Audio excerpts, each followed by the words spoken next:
If I had $1 for every time my mom sighed dramatically while looking at me, I'd have been able to afford therapy for the entire cast of my life.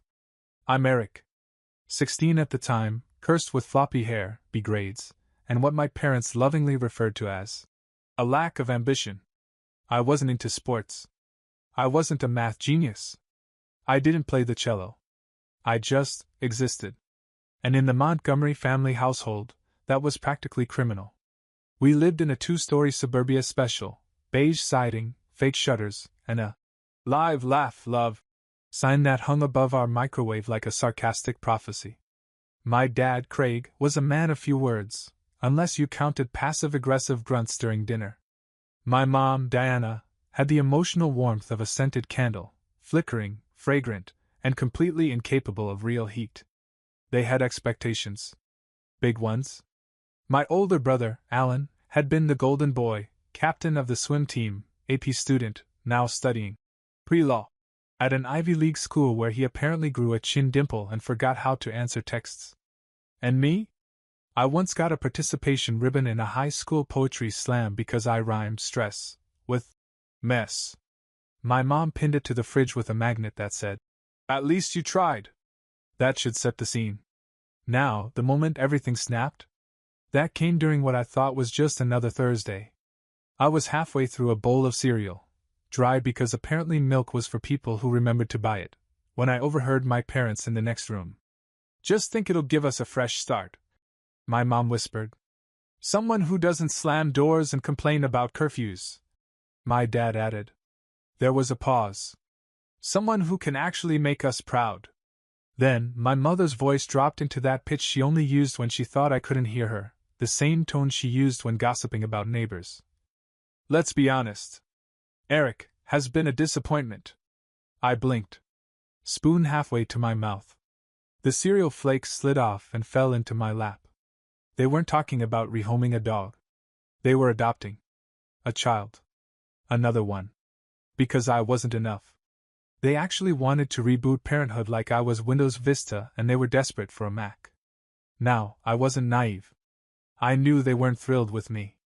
But I thought, stupidly, that I was still their kid. That we were just going through a rough patch. That maybe my lack of interest in cross-country or classical piano didn't make me irredeemable. But no. I was a glitch. A defective item. And they were looking for an upgrade. That night, I lay in bed staring at my popcorn ceiling, wondering what it felt like to be a kid worth keeping. Worth investing in. Worth something. The next few months were surreal. I started noticing little things. Boxes in the guest room. Brochures about international adoption on the kitchen table. Whispered calls about final approvals. And me? They didn't even bother to hide it anymore.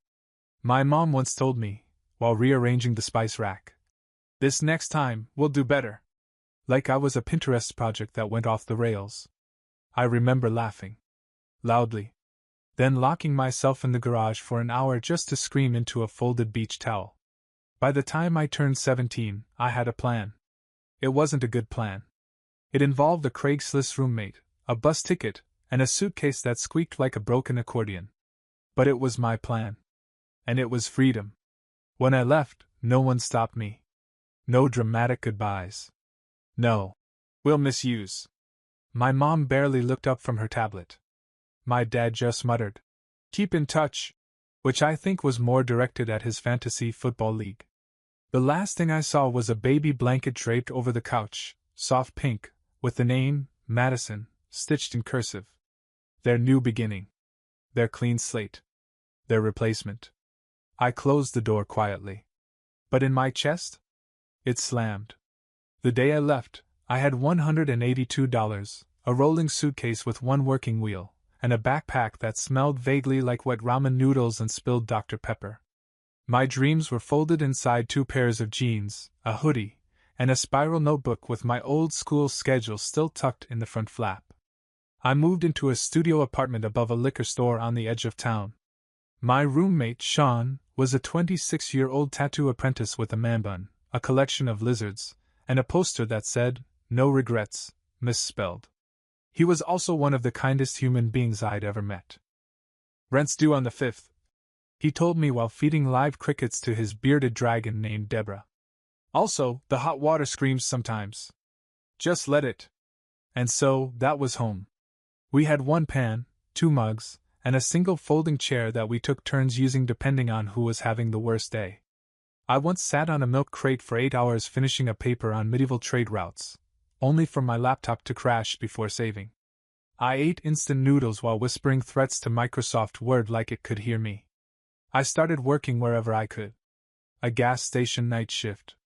Then mornings as a stock boy at a discount grocery store. I got good at pretending I didn't need sleep. Or food. Or affection. My social life consisted of awkward nods with regular customers and Deborah giving me judgmental side eyes when I microwaved hot dogs at 3 a.m. Most nights I fell asleep on a futon that had the structural support of a soggy cardboard box. Sometimes I dreamed that I was back home, my mom handing me a cup of coffee and saying, "We're proud of you."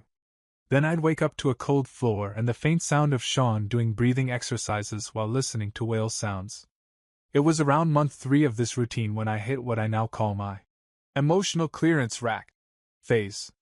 My bank account dipped below $50, my GPA was clinging to life by its fingernails, and I had a breakdown in aisle 7 over a bag of frozen hash browns because it reminded me of Sunday breakfasts we never had. So I did something I hadn't done in a long time. I went to the library. Not because I wanted to be inspired. I went for the heat, the outlets, and the Wi-Fi that didn't require a password containing an ampersand and your social security number. But sitting in that dusty corner next to a flickering light bulb, I picked up a book on digital design. Then another on UI/UX. Then one on front-end development. And something clicked.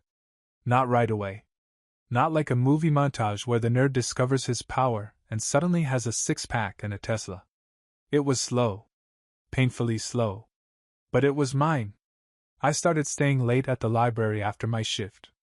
Learned to code from borrowed books and free YouTube tutorials. Took on odd freelance gigs, making logos and fixing broken Shopify templates. I traded cigarettes for CSS. I'd pull 12-hour shifts at work and then spend 4 more learning how to build navigation menus that didn't self-destruct on mobile. There were nights I cried from stress, hunger, or pure exhaustion, and sometimes all 3. But every time I thought about quitting, I remembered that blanket on the couch back home. Madison. Stitched in pastel pink, like a Hallmark knife in my spine. They replaced me. So I built something that couldn't be replaced. By 19, I'd scraped together enough freelance work to ditch the gas station and launch a real online portfolio. I landed a contract with a local bakery chain to design their app.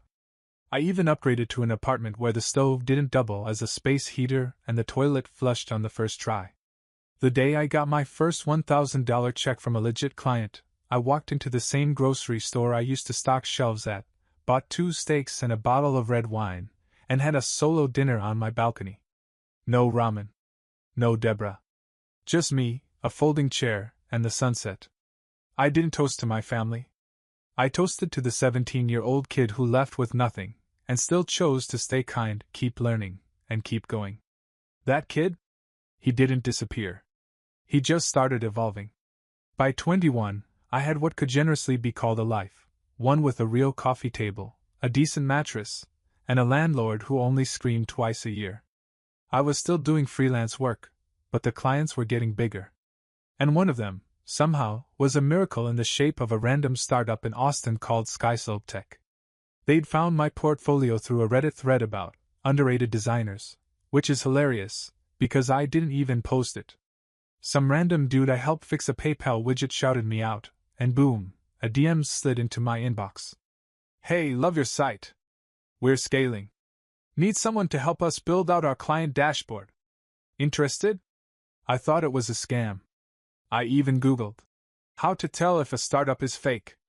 But the next thing I knew, I was on a video call with their co-founder, a guy in his early 30s with a man bun, glasses, and a mug that said, "Let's disrupt lunch." "You work fast," he said after my second draft mock-up. "And you think like an ops guy. You ever want to go full-time?" My hand twitched. Full-time? Like salary? Like benefits? Like dental?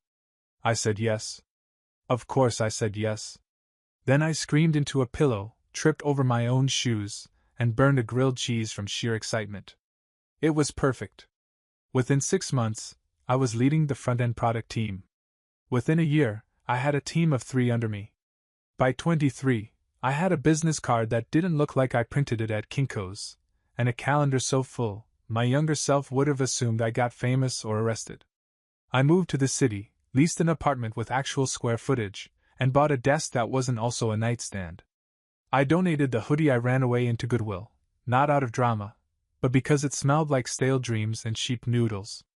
One day, I walked into a co-working event, the kind with kombucha taps and tech bros and Patagonia vests, and introduced myself as Eric Montgomery, head of UX at Skyslope Tech. The words felt strange in my mouth, like I'd borrowed them from a cooler version of me. But the woman beside me nodded like it was normal. She handed me her card and said, "We've heard good things. You're building something strong." That night, I sat in my car for 10 minutes just breathing. Because someone out there had heard of me. Not the me my parents dismissed. Not the quiet kid they shelved in favor of some adoptable future fantasy. But me, the version that stayed up late learning to build digital bridges while his family built walls. And then came the email. Subject line: Eric? 3 question marks. Like an awkward middle school text. It was from my mother. The message? "Hi honey. Hope you're well. Your dad and I were just talking about you. It's been forever. Funny thing, we saw your name in a business journal this week. Looks like you're doing big things. Would love to catch up. Are you free this weekend? Madison's in town too, smiley face." I read it twice. Then laughed so hard I nearly fell off my ergonomic chair. Because of course, the first time they reached out in years was after seeing my name in a glossy magazine. Not when I got my GD. Not when I landed my first real job. Not when I launched my team. But now that I was worth mentioning at dinner parties? Now they cared. I didn't reply. Not because I was angry, but because I finally wasn't. I didn't answer the email. Not that weekend. Not the next one. I left it unread like a ghost in my inbox, a little haunting reminder that I was finally living a life they didn't get to narrate. But apparently, leaving them unread wasn't enough. Because they showed up. At my office. On a Wednesday. Now, a bit of context here. My office isn't some downtown glass tower. It's a slick, open layout building in a renovated warehouse district. Think exposed brick, fancy light fixtures, and chairs that are ergonomic, but still murder your spine if you sit for longer than 40 minutes. We don't have a receptionist, we have a community experience coordinator, named Gabe, who wears rings on every finger and thinks oat milk is a personality trait. So when Gabe popped his head into our meeting room and whispered, "Hey, Eric? There's a woman here who says she's your mother," I thought he was joking. Until I saw the shoes. Low bay heels. Exactly the kind Diana Montgomery would wear to make it look like she dressed down for something. And behind her? Craig Montgomery. Holding a manila folder like he thought it would shield him from judgment. And then, like a cherry on top of a sundae no one ordered, there was Madison. She must have been around 13, with long blonde hair, wireless earbuds, and a hoodie that said, "Trust no one." At least she had irony on her side. "Eric!" My mom beamed like this was a surprise birthday party and not a hostile act of corporate trespassing. "Sweetheart, you look wonderful." I stood frozen in the doorway, every neuron in my body screaming, "What the hell is happening?" My team peeked out from the meeting room, silent as stunned meerkats. My mom leaned in like she expected a hug. I didn't move. My dad offered a stiff smile. "We were in the area." "Sure." Because suburban parents often happen to be in the area of a startup office they haven't seen in 7 years. "Can we talk?" my mom asked. Right there, in front of everyone. Like this was a family brunch and not a workplace where I had a meeting in 5 minutes with the dev team on deadline. I stared at them. Then turned to Gabe. "Hey," I said calmly. "Can you call building security?" Diana blinked. "Excuse me? I'm working," I said. "You didn't call. You didn't ask. You just showed up." Craig's face darkened. We're your parents. Exactly, I said. And that hasn't meant anything in a long time. Gabe, to his credit, handled it like a pro. He didn't yell. Didn't make a scene. Just walked over, hands clasped like a neutral monk, and said, Sorry, folks. This is a secure floor. If you don't have a visitor badge, I'm going to have to escort you out. My mother looked like she'd swallowed a lemon whole. You'd really do this? She whispered, voice cracking just a bit. To your family? I met her eyes, and in the clearest, steadiest voice I'd ever used with her said, I'm not doing this to my family. I'm doing it to the people who decided I wasn't worth keeping. Craig looked like he wanted to argue, but didn't. Gabe motioned toward the elevator.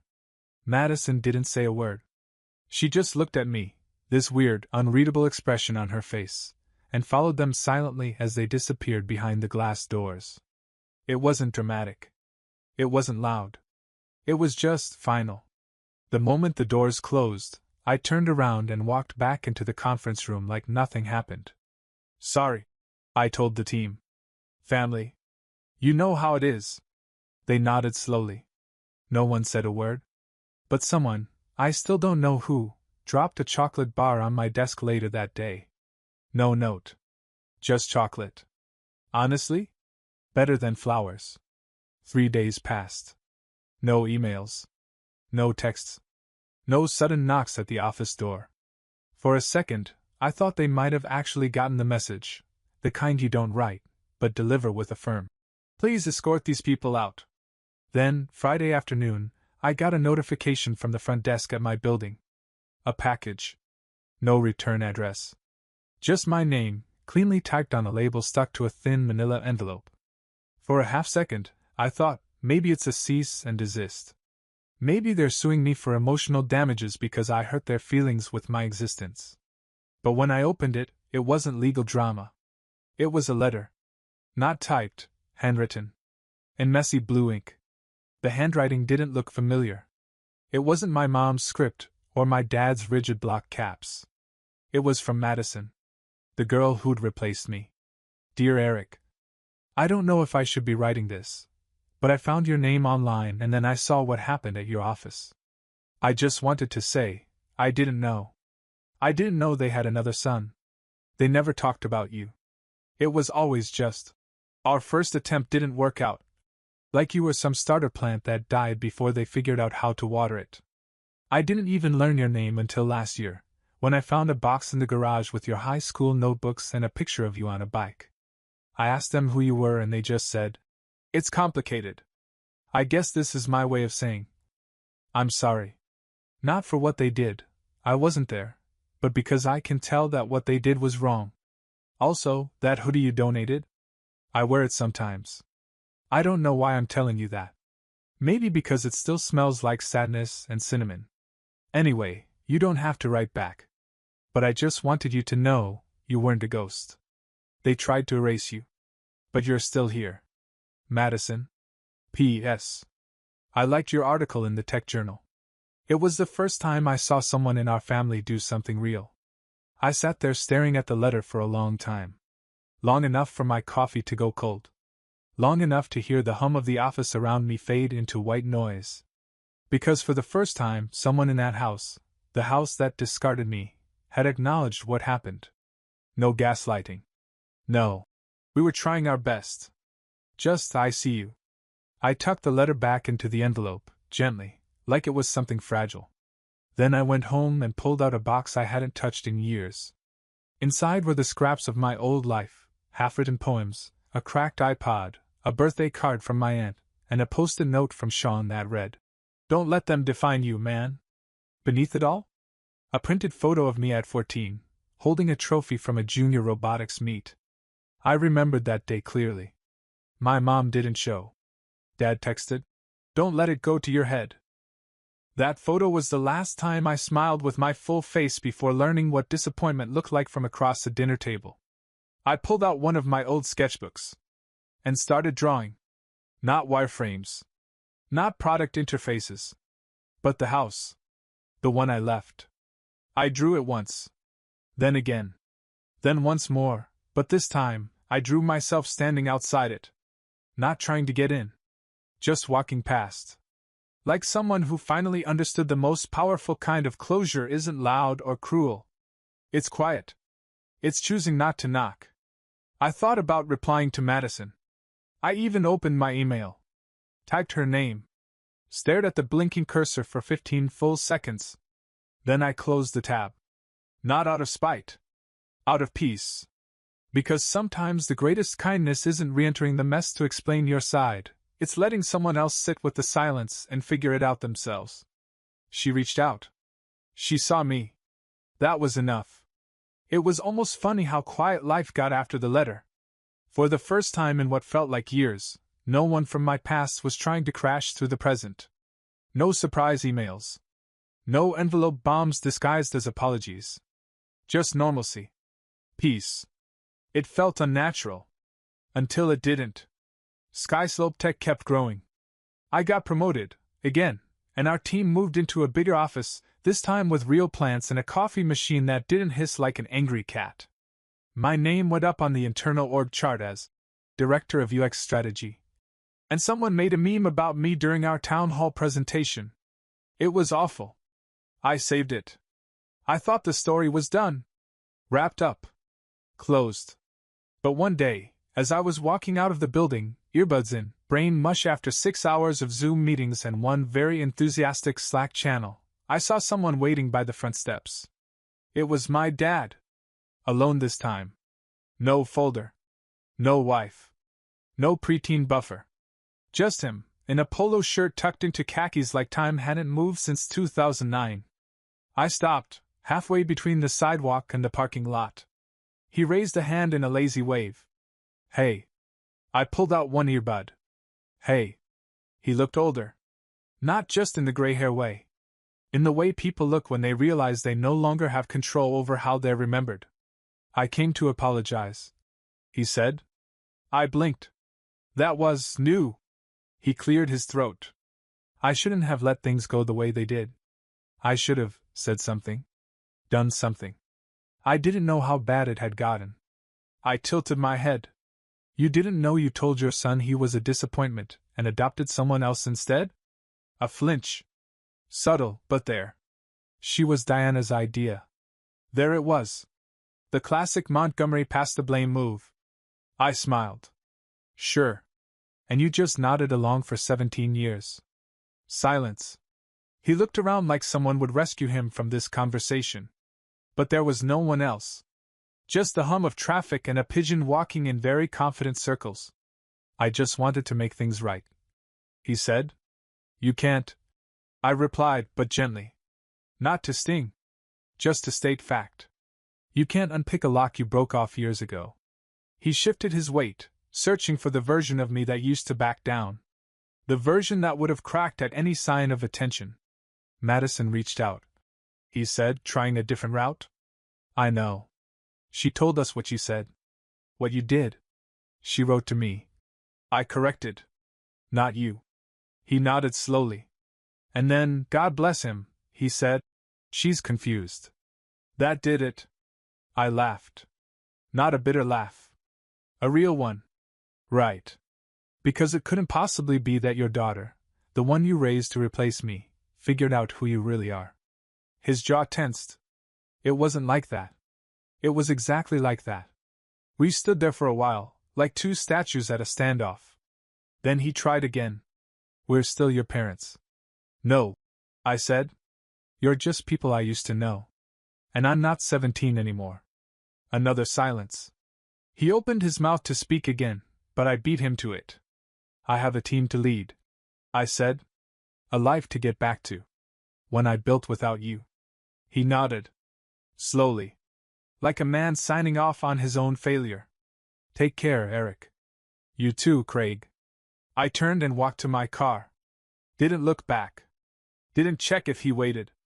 Just got in, started the engine, and drove away like it was any other Tuesday. Because it was.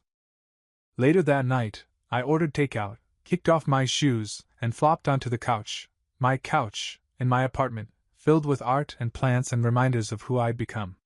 I framed Madison's letter and hung it near the front door. And on the desk in my office, I left a sticky note that read, "I was never the disappointment. I was the test they failed." No one else needed to see it. Just me. 2 years passed. Quietly. Peacefully. I kept building. Not just apps and interfaces, but a life that didn't require anyone else's permission to feel real. I bought a condo downtown. Started volunteering on weekends, mentoring teens who thought they'd already missed their shot. Spoiler, they hadn't. The hoodie I left home and now hung on my wall, not as a shrine, just a reminder. Of where I started. Of who I became. And then, out of nowhere, I got a message. Not from my parents. From Madison. It was short. "Hey. Hope this isn't weird. I'm applying to a summer program in your city. It's for digital design. Thought you might know someone. If not, no pressure. Just figured I'd ask." I stared at the message for a good 10 minutes, trying to figure out if this was another test, another emotional trap. But it didn't feel like one. It felt honest. Simple. Human. So I replied, "What's the program?" She sent me the link. It was legit. Prestigious, even. And very competitive. "Portfolio's not great," she added. "Mom and Dad think it's a phase." That made me pause. Because I remembered that line. They'd said the same thing about me when I showed interest in anything that didn't involve a blazer or a resume template. "Don't waste your energy," my mom once said. "What design? That's just playing online." Now they were saying it again, just to someone new. I made a call. The program's coordinator, Alex, had spoken at a UX summit I attended.